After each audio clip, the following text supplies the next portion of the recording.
నమస్తే తెలుగురాజ్యంకి స్వాగతం. నేను మిస్ సంధ్య. నిన్న ప్రధాని మోదీ తెలంగాణ రాక నేపథ్యంలో ఆయన వెళ్ళిపోయిన దగ్గర నుండి ఆయన సభలో చేసిన కొన్ని కామెంట్స్ దగ్గర నుండి రకరకాల స్టోరీస్ని మనం తెర మీద చూడడం జరుగుతుంది. ఎందుకంటే మాతో కలిసి నడవండి, అంతకుమించి నిధులు ఇస్తాము అని చెప్పడము, గతంలో బడే బాయ్ చోటే బాయ్ అంటూ ఆ అంశము ఏ రేంజ్లో ఏంటిది డిస్కషన్ అయిందో, నిన్న శంకుస్థాపనలకు సంబంధించి ప్రధాని మోదీ ఆ స్టేజ్ మీద నుండి మేము ఖచ్చితంగా డెవలప్ చేస్తాము, మాతో కలిసి నడిస్తే అంటూ చేసిన కామెంట్స్ ఎటువైపు దారితీయబోతున్నాయన్న ఒక అంశంతో పాటు ఉన్న పలంగా ఇప్పుడు తెలంగాణ వైపు ఎందుకు ప్రేమ మళ్ళింది బీజేపీకి అన్న అంశానికి సంబంధించి పెద్ద ఎత్తున చర్చ జరుగుతుంది. మరి ఇండెత్ డీటెయిల్స్ తెలుసుకునే ప్రయత్నం చేద్దాం. Senior political analyst KS Prasad గారు మనతో ఉన్నారు, ఆయన మాట్లాడాడు. ప్రసాద్ గారు నమస్తే అండి. నమస్తే అమ్మా.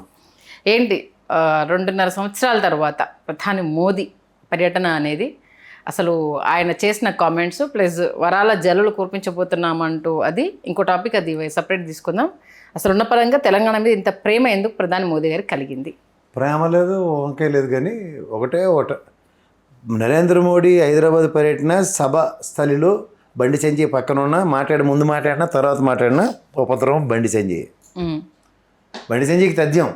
లాస్ట్ టైం అలాగే జనాలు చూసి బండి సంజయ్ని పరవశించిపోయి భుజం కొడితే అధ్యక్ష పదవి పాయే.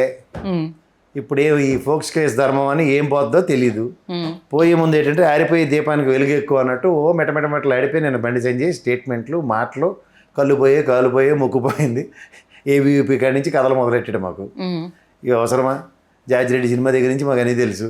జాజిరెడ్డి సినిమాకి కాంటంప్లేటరీగా ఇప్పుడు మా భరద్వాజన్ ఉన్నాడు మార్కెట్లో. జాజిరెడ్డి గురించి పూర్వపరాలు అన్నీ తెలిసిన వాళ్ళు.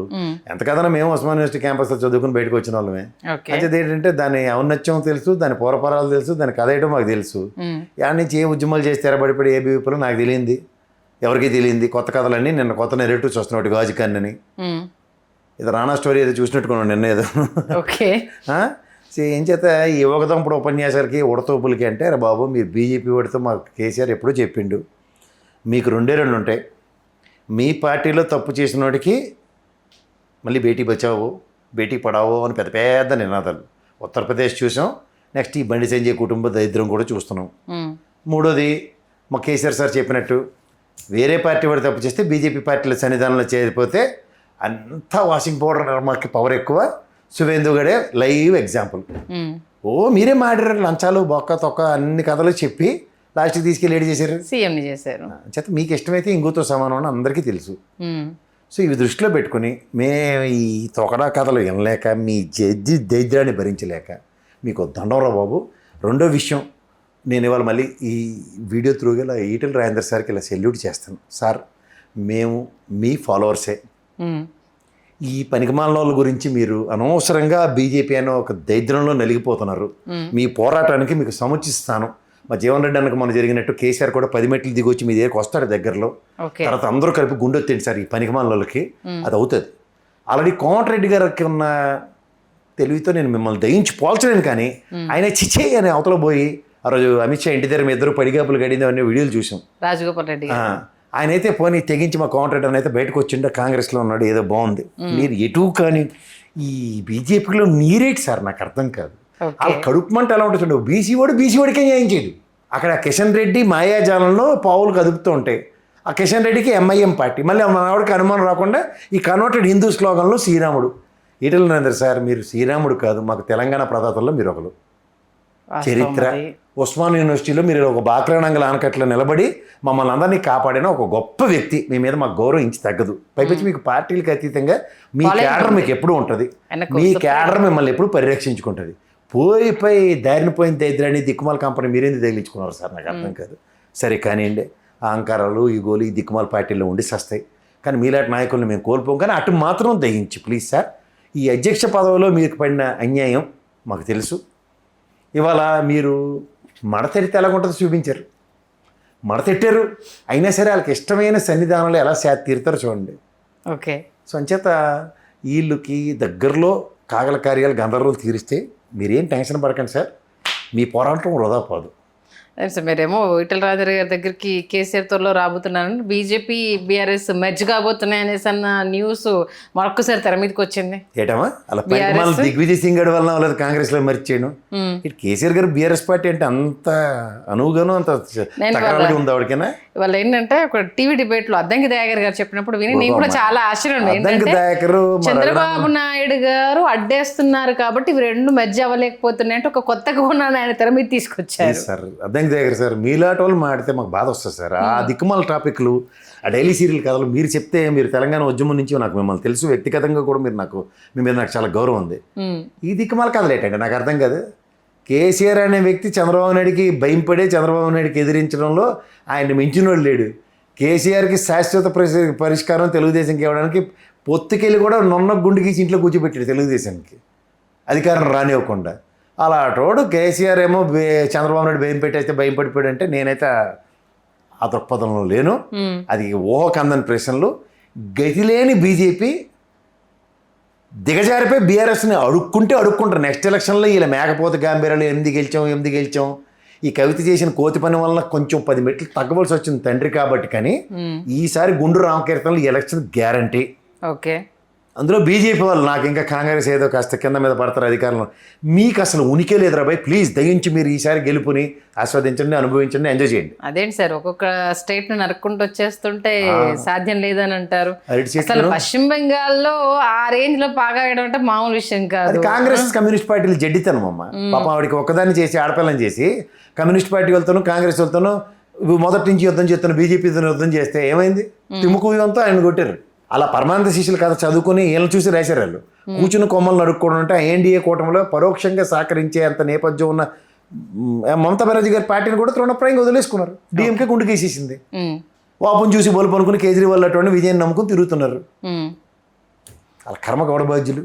ఇప్పుడు మరి కేజ్రీవాల్ మొదటి రోజు దొరికిపెట్టేటే అబ్బాబా వీరుడు వచ్చాడు, సూర్యుడు వచ్చాడు, నీతి నిజాయితీ, జస్టిస్ చౌదరి సినిమాలు చూపించారు మనందరికీ.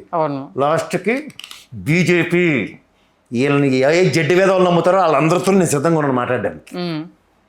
ఇప్పుడు కేసీఆర్ మోసం చేసినది కూడా కేజ్రీవాల్ నితీష్ కుమారే కదా. అంతే కదా, జాతీయ స్థాయిలో పార్టీలు పెట్టినప్పుడు ఈ కోర్టు ఆపరేషన్కి కదా ఆయన బలైపోయింది. అవును, అప్పటికే దిక్కుమాల ఎక్కడ స్కీమ్ వచ్చింది. ఇవన్నీ మనం చూసిన తర్వాత కూడా ఇంకా బీజేపీని నమ్ముతారేట మన నవ్వుతారు. మరి నిన్న ప్రధాని మోదీ వరాల జల్లు కావచ్చు, అసలు గుజరాత్ కన్నా విడిపోయిన తర్వాత మీకే ఎక్కువ ఇచ్చామని చెప్పడం కావచ్చు, ఒకవేళ అలా పోల్చుకుంటే నష్టపడిపోతారు. నరేంద్ర మోదీ చూస్తే ఎప్పుడైనా ఒకటి జ్ఞాపకం వస్తుందమ్మా. ప్రధానమంత్రులు ముఖ్యమంత్రులు నేను ఎప్పుడు తండ్రి స్థానంతో పోలుస్తాను. ఈ నరేంద్ర మోడీ ఎలాంటి పుండుకు తెలియదట బూర్లు అన్నవే పెలవన్నట్టు వెనక్కి. అలాగా ఇలా మొఖానికి ఇండియన్ ఆయిల్ కార్పొరేషను, ఐఓసి, ఐబీపీలు ఇవన్నీ 3 అండర్టేకింగ్ కంపెనీలు. ఏ రోజున క్రూడ్ ఆయిల్ బ్యారల్ ఆయిల్ 10 రూపాయలు తగ్గినప్పుడు మాకు ఏమైనా తగ్గించాడు ఈ ప్రభుత్వం కానీ నీళ్ళు కానీ తగ్గలా. అలా వ్యాపారాలు చేస్తుంటే నీకెందుకు ఆ మధ్యలో నాకు అర్థం కాదు.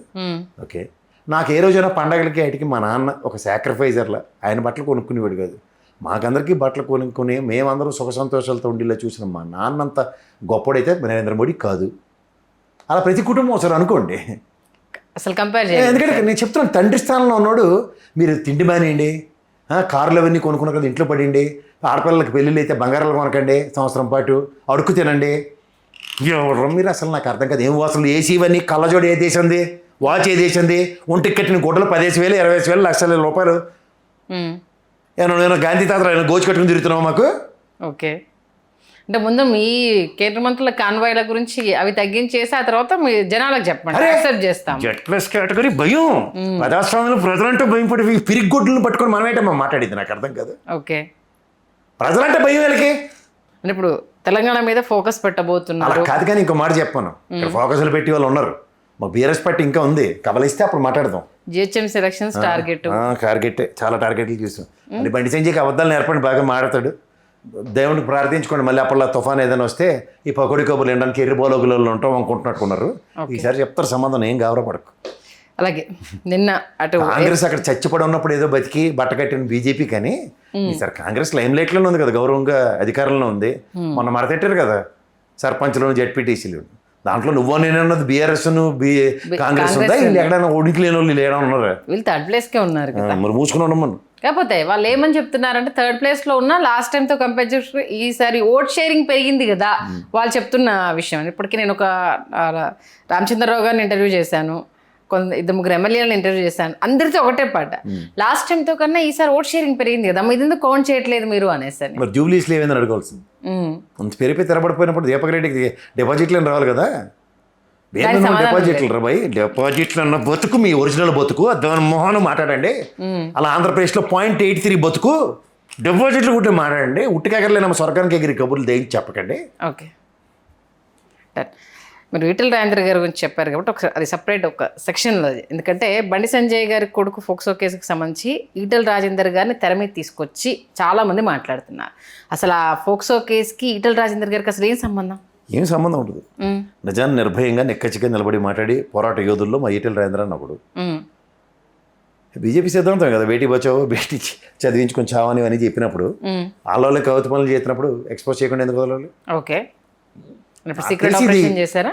ఒక testimony case for both Komatireddy గారికి అండ్ ఈయనకి ఈటెల రాజేంద్ర గారికి.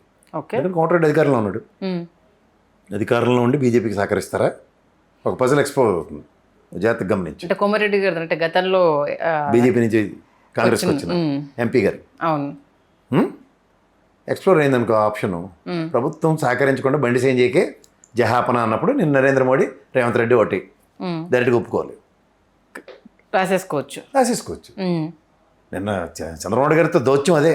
ఓకే, నీ వాడిని మరతెట్టుకోగలవా, మిగిలిన సంగతి మేము చూసుకుంటూ ఉంటే మరతెట్టేస్తాం. ఆ విషయం ఎందుకు మారకుండా అవతల కేసీఆర్ మీద పడి ఎడిస్తారు ఎందుకు? అసలు ఫోక్సో కేసు ఉండగా సభలో వెళ్ళి మాట్లాడడం అనేది, ఫోక్సో కేసు మాట్లాడడానికి ఏంటంటే ముందు దౌత్యం. మనం మాట్లాడినవ్వకుండా మీరు ఎలిమినేట్ చేస్తే అది నిజమైపోతుంది సార్, నేను కవర్ చేసుకుంటాను, గాజు కన్ను ఏబీవీపీ కథలన్నీ నేను చెప్తానంటే కథలన్నీ మంది అక్కడ ఏడ్ చేయాలి. చాలా ఎమోషనల్ అయిపోతారు. ఫామ్ హౌస్ నుంచి కాదన్నా, కింద ఏబీవీపీ నుంచి వచ్చినోడిని తండ్రి వారసత్వంగా వచ్చి రాజకీయాల్లోకి వచ్చినోడిని కాదన్నా అనుకుంటూ కేసీఆర్ గారు ఫామ్ హౌస్ లేదు, ముఖ్యమంత్రి అయిన తర్వాత ఫామ్ హౌస్ వచ్చింది. ఫామ్ హౌస్ లో ఉండి అక్కడి నుంచి కేటీఆర్ గారిని టార్గెట్ చేస్తూ నిన్న. కేటీఆర్ కంటే మా నాన్న కేటీ ఉందన్న దగ్గర సిరిసిల్ల ఆయన గెలిపించుకుని చూపిస్తున్నారు కదా. మీరు 2 సార్లు గెలవచ్చండి బండి సంజయ్ గారు, కాదంటలే. ఆయన ట్రాక్ రికార్డ్ ఒకసారి చెక్ చేయండి. కేటీఆర్ అంచెలంచెలు ఎదుర్కొంటూనే వెళ్ళాడు తప్పితే ఎక్కడ డౌన్ ఫాల్ కంపేర్ చేస్తున్నారు మీరు.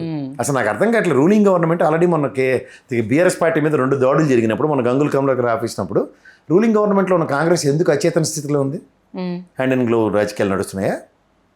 రూలింగ్ గవర్నమెంట్ అపోజిషన్ పార్టీ మీద అటాక్ జరుగుతుంటే ఎందుకు నిమ్మక నీరెత్తినట్టు చూస్తుంది? యాక్చువల్ అయితే యాక్షన్ తీసుకోవాలి కదా.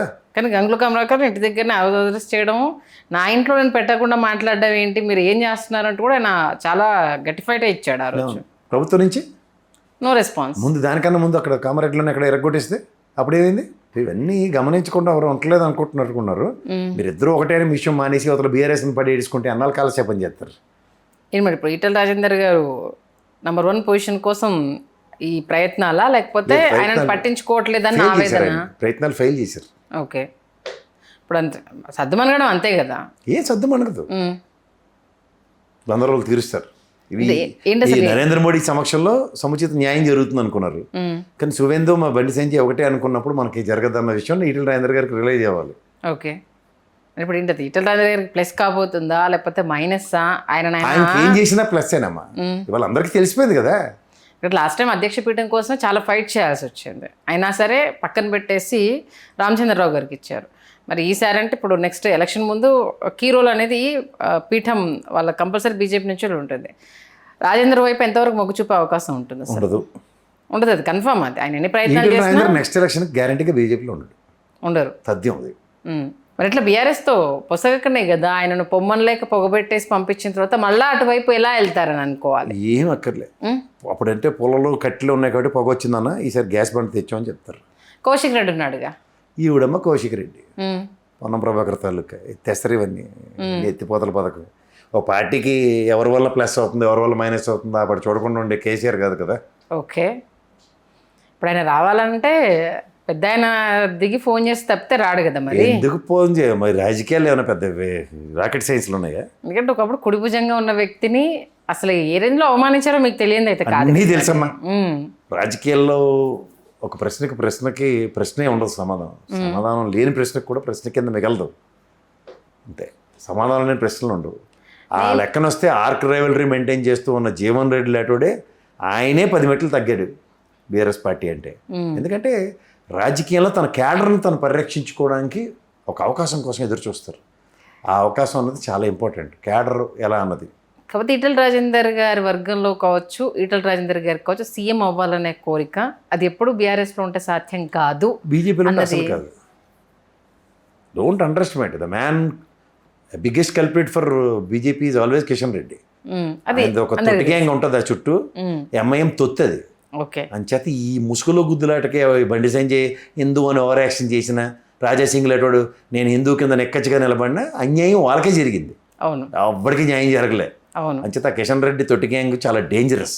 ఓకే, వాళ్ళు ఇచ్చిన దిక్కుమాల కంప్లైంట్లకి ప్రసన్నం అయిపోయేది కేంద్రంలో ఉన్న బీజేపీ. అంచేత వీళ్ళు ఎవరికి వాయిసెస్ లేవు. దయించి అది గ్రహించగలగాలి. అంటే మరి ఇది ఈటల రాజేందర్ గారు బ్యాక్ టు బీఆర్ఎస్ అనేది ఎప్పటి వరకు సాధ్యమయ్యే అవకాశం ఉంది? మీ నేను అంచనా ఒక ఆశావాదిగా అడుగుతున్నా. మీ అంచనా ప్రకారం అని అంటున్నాను నేను. నేను మళ్ళీ చెప్తున్నాను కదా, ఒక ఆశావాదిగా ఆయన మళ్ళీ సముచిత స్థానం సురక్షితంగా మళ్ళీ బీఆర్ఎస్కి వస్తేనే నిజంగా ద ఐడెంటిటీ ఆఫ్ తెలంగాణ మీద ఫైట్ చేయడానికి ఇలాంటి కోత్యాశాలు, ఈ ఉదాహరణకి బీజేపీ కానీ కాంగ్రెస్ కానీ ఇలాంటి వాళ్ళు ఎవరైనా వచ్చి నాటకాలు ఆడితే నో ఎంటర్టైన్మెంట్ ఇన్ తెలంగాణ అన్నది ఒక వ్యక్తికి ఇంకొక శక్తి యాడ్ అవుతుంది. ఓకే, ఆ వ్యక్తి కేసీఆర్ అవ్వచ్చు, శక్తి ఈటల రాజేందర్ అవ్వచ్చు, లేదా ఈటల రాజేందర్ అనే వ్యక్తి అవ్వచ్చు, శక్తి అయిన బీఆర్ఎస్ పార్టీ కేసీఆర్ గారికి యాడ్ అవ్వచ్చు. సో అది win win situation for Telangana సమాజం యాజ్ వెల్ యాజ్ తెలంగాణ ప్రజలకి, బీసీ సమాజానికి కూడా. మళ్ళీ అటువైపు కంబ్యాక్ అయినప్పుడు ఖచ్చితంగా ఇప్పుడు ఎంత కదన్నా బీఆర్ఎస్ పార్టీకి బీసీలో ఒక స్ట్రాంగెస్ట్ లీడర్ కదా ఆయన. అవును, అది వాళ్ళకే అడ్వాంటేజే. ఇప్పుడు బీసీకి అక్కడ సముచిత న్యాయం జరగనప్పుడు ఓ లక్ష్మణ్కినో ఆయన ఇంకోరెవరు మన కృష్ణయ్య గారికి ఇచ్చిన స్థానంలో ఈయనకి 1/10 కూడా ఇవ్వనప్పుడు ఈయన కూడా ఒక బీసీ సీనియర్ మోస్ట్ నాయకుడిగా మన తెలంగాణలో ముద్దుబెడ్డ ఆయన. అవును, మనం ఆలోచించుకోకుండా ఎలా ఉంటాడు? ఒకవేళ ఇన్ కేస్ రేపు రాబోయే రోజుల్లో బీజేపీలో బీసీ బిడ్డగా ఒకవేళ ఈటల రాజేందర్ గారు సీఎం అభ్యర్థి అన్న ఆ ఫేస్తో కనుక బీజేపీ వెళ్తే ఏంటి పరిస్థితి? ఏదైనా ఈసారి బీజేపీ గుండె గీయడం గ్యారంటీ. ఇక్కడ తెలంగాణలో అంత నోమోర్. మామూలుగా ఈ మధ్యకాలంలో ఇవన్నీ విశ్లేషణలు విన్న తర్వాత సీఎం క్యాండిడేట్ వీళ్ళు అని చెప్పకుండా బీజేపీ బలహీన పడుతుంది కాబట్టి నిలదొక్కోలేకపోతుంది. ఈసారి సీఎం క్యాండిడేట్ ఇతనే అనేసి అంటూ ఏ ఎలక్షన్లోకి వెళ్ళినా బీజేపీ స్ట్రాంగ్ అపోనెంట్ అవుతుంది, ఖచ్చితంగా అధికారం చేపడుతుంది అంటూ కొన్ని విశ్లేషణలు వినడం జరిగింది. ఇక్కడికి మళ్ళీ చెప్తానమ్మా, తొలి ముఖ్యమంత్రి దళితుడు అన్న మాటకి బీఆర్ఎస్ పార్టీకి ఏమైనా ఎఫెక్ట్ అయిందా? 2 ఎలక్షన్కి ఏమైనా ఎఫెక్ట్ అయిందా? 3 ఎలక్షన్ ఏమైనా అదేమైనా లీడ్ చేసిందా? అది లీడ్ చేయలేదు. చేత ఇది ఇక్కడ సమాజంలో ఒక టాల్ పర్సనాలిటీ, ఒక ఐడెంటిటీ ఉన్న క్యారెక్టర్ని వాట్ దే కెన్ అన్న దాని మీదే చూస్తారు తప్ప ఏదో ఎవడో గాలి కబుర్లు చెప్పిన దాన్ని ఆ ప్రాస్పెక్ట్లో తెలంగాణలో చూడరు. ఇది తెలుసుకోవాలి ఫస్ట్ ఎవరన్నా. అంచేత అవకాశవాద రాజకీయాలకి తెరలేపుతూ ఎన్నో సంవత్సరాలు బట్టి పార్టీలో ఉన్నోడికి అవమానాలు చేస్తూ ఒక టాల్ లీడర్ అయినోడికి సముచిత స్థానం ప్రెసిడెంట్గా ఇవ్వకుండా కూడా బీసీ ఆప్షన్ ఎక్స్ప్లోర్ అయ్యే దగ్గర కూడా ఆయనకి అన్యాయం చేసి వాళ్ళు ముఖ్యమంత్రి అభ్యర్థి అని చెప్పి పిల్లి మెల్లగంట ఆయనకి కడతానంటే ఆయన ఊరుకుంటాడా? మంచి విశ్లేషణ ఇచ్చారు, ధన్యవాదాలు సార్.